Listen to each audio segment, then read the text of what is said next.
Hey everybody, John from Bike Fit Advisor. So somebody asked me a question this week I thought was a pretty good one, so I thought we'd cover it today. And it's about how hard should we pedal, or what type of effort should we have during a bike fit.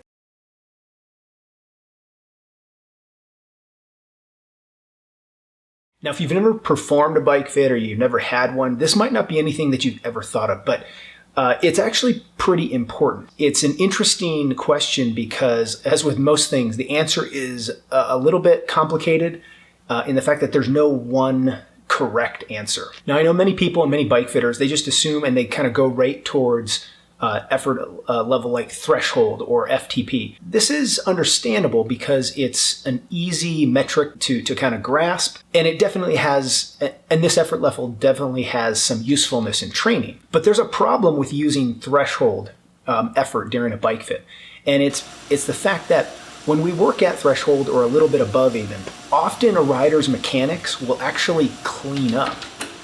Things actually stop moving aberrantly for a short period or temporarily. Now, as the cyclist then fatigues in this load, then a lot of these aberrant motions will return, they'll reappear, or they'll even get magnified. And understanding how the rider responds to higher efforts and greater loads is important. So I will use this on certain riders. But the downside of this type of effort is the repeatability of it. If we're doing 3 to 10 capture periods during this bike fit, you have to ask yourself, what's the fatigue cycle going to look like for this rider as they sit here for the better part of 2 hours? Can we really rely on the fact that their threshold, their effort, will produce the same mechanics at the beginning of the fit as it will an hour and a half or 2 hours later? So that can get dicey pretty quick. So now I also mentioned that at a threshold or above threshold, often that mechanics kind of clean up a little bit.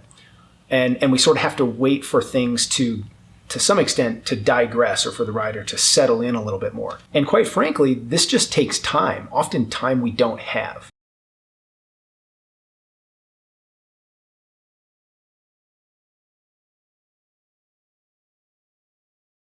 Okay, so what do I do? So I've experimented a lot with this. I've been fitting people for about 20 years. I've been using technology that allows me to really see exactly what's going on with their mechanics for a long time. And what I've found is usually the best thing to focus on is I focus on the riders and I cue them to focus on their cadence. Their cadence is, to me, more important than their power output. And so I'll often localize or cue the rider to, really try and settle into the cadence that they spend a lot of time at. Frankly, this is when most people are going to have symptoms because the position they're in the most is usually the one that's causing the problem. What I like about focusing on this cadence is it usually has the rider leaning towards a slightly less power output, a little bit less load. And in my experience, this tends to bring out or magnify some of the aberrant motion that they do have, because there's less to push against. When there's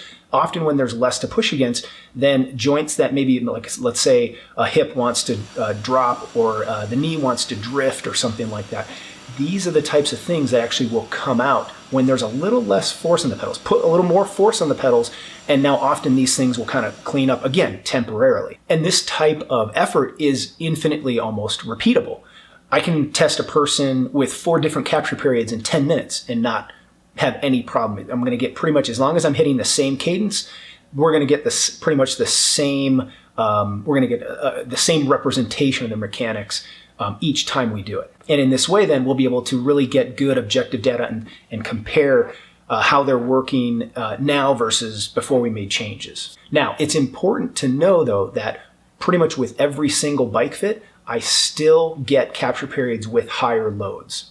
This is still critically important. We need to understand how the person is positioned on their bike when they're pushing harder or when they're climbing, etc. But I try and do it in as tricky a way as possible. I prefer to shield my riders, my clients. I shield them from what their power and from what their cadence is. So I mentioned that we try and always hit a cadence. I have the cadence up, that registers live on my infrared software.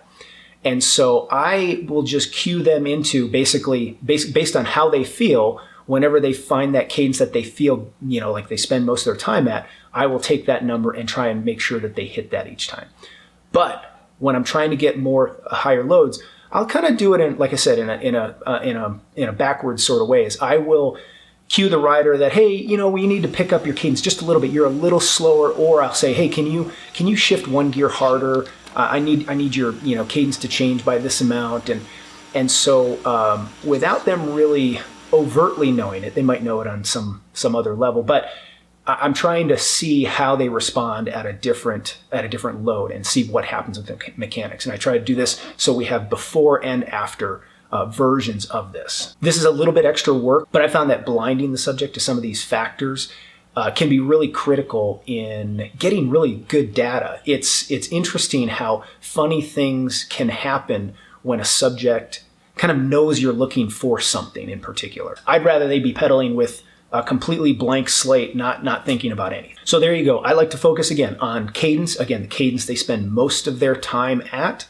And I do this because it's very repeatable and we get good data from it.